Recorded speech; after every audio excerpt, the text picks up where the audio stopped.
Okay, so this is a brief guide on how to use a mind mapping tool that I discovered the other day. So if you want to make mind maps of students, I'll make them for other people like yourself. It's a fairly easy way to do it. So this is an app that you can add to your Google Drive. So if you click on Create, and you'll see all the apps that you attach to your Google Drive. And there's one called Mind Map. Now, if you've not got it there, which you won't have unless you've deliberately added, you can click on Connect More Apps and search for Mind Map. But I've got Mind Map added there already, so all I'm going to do is click on Mind Map and it will fire up this mind mapping tool. When you first run this, it will ask you for some permissions and things, as most of these apps do, and up here there's a tool to connect to your Google Drive, so stuff is saved directly to your drive and you can share it in the same way you can share any other file. So you see Google Drive there, and the first time you click on that it will ask you for permissions, or any other user that uses this, for permissions to connect to your Google Drive. So now we're ready to go. So this is a mind mapping tool, and you can use mind mapping in things like Lucidcharts. This is a little simpler than using something like Lucidcharts and really quite quick and quite addictive to use. So I'm going to do what it says, either press or double click on there to edit. So let's do one on Google Apps for Education. Okay, hit enter, that's my starting point. To add a branch, all you do, you can do it from the menu, but it's quicker and easier to do it from the keyboard. You hit the tab key. So one of the aspects of this is Google Drive. To finalize that, I just hit enter. To make a branch from that, I just hit tab again. So one of the things you get in your drive is Google Docs, and one of the things that you get in that is, in no particular order, slides. Now I want to add something else to Google Docs. I'm going to use my arrow key to go back to that one, hit tab and make another branch, and documents, back again, and I'm going to have sheets, spreadsheets, go back again, whoops, didn't want it that, wanted that. What else got? Slides, documents, spreadsheets,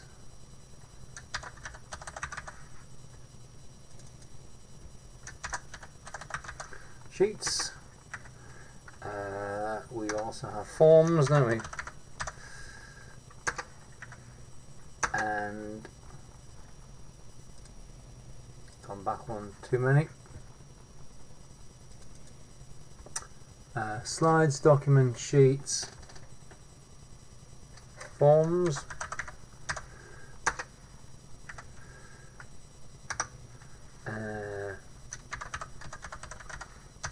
drawings, other apps. This time I'm just going to hit tab to make one from there. I'll put a few examples. Lucidcharts, for example.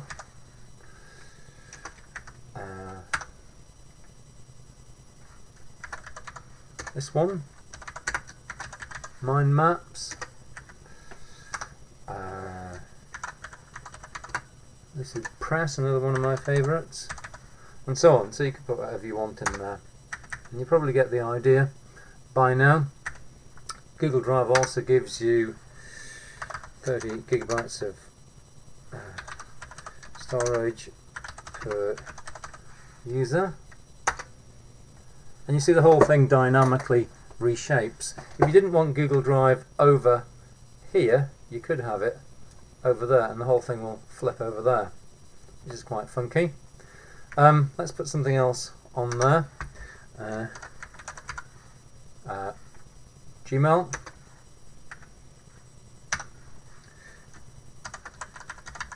Google Plus, And on there we'll have, we'll have Hangouts, give it its new name, and on there we'll also have, where else do we have? Calendars,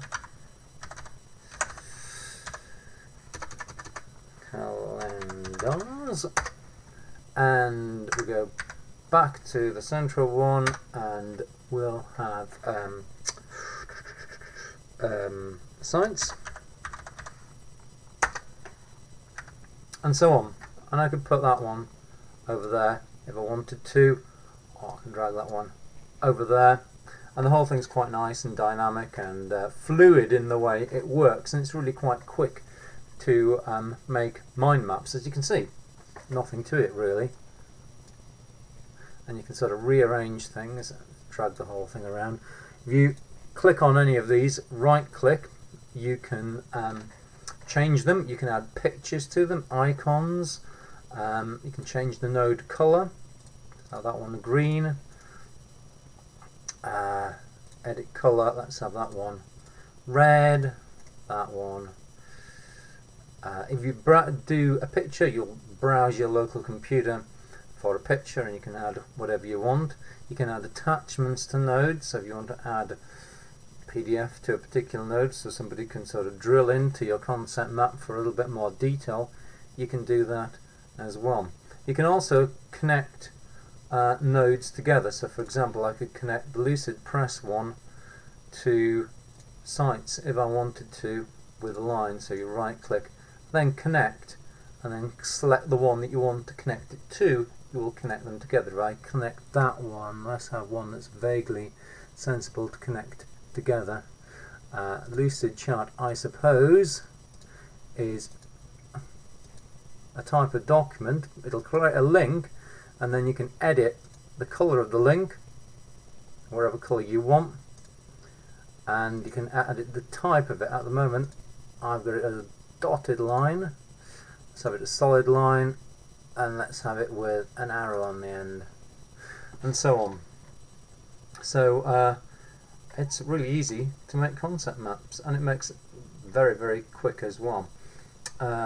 Unlike Google Documents, there is a save button, so if you want to save it, do save it, and that will put the file into the root of your Google Drive. You can then organize it wherever you want.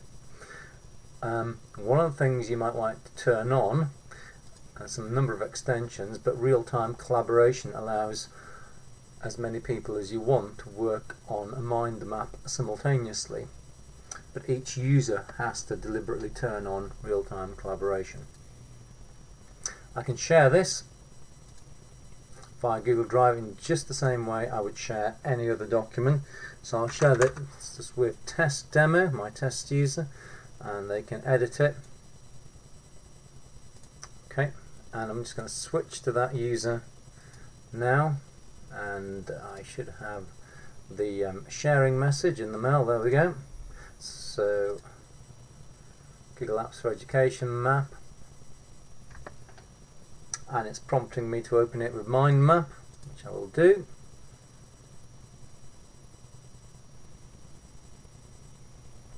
And there I've got access to the same mind map. If you want to edit them simultaneously, what you have to do is click on Collaboration and Start, and then the other user has to join the session, and then just like you would in a Google document, you'll see somebody's editing that one or moving things around, and it works really quite well. Requires a little bit of user education to do that, but it's fairly straightforward to do. But you can zoom in and out of the whole thing as well. In order to put it into another document, what you need to do is save as, or rather export map, and a variety of formats you can export it as. If you wanted to put it into other documents, probably image, PNG file is what you'd want to do. Let's give that a go, and it downloads it as an image file. I'm on a PC here, and I'm opening that up in the Windows Photo Viewer, and that's the output, and you can dump that into any document you want once you've created your mind map. Okay, well that's a brief guide to using it. Have fun with it, it's free and it works.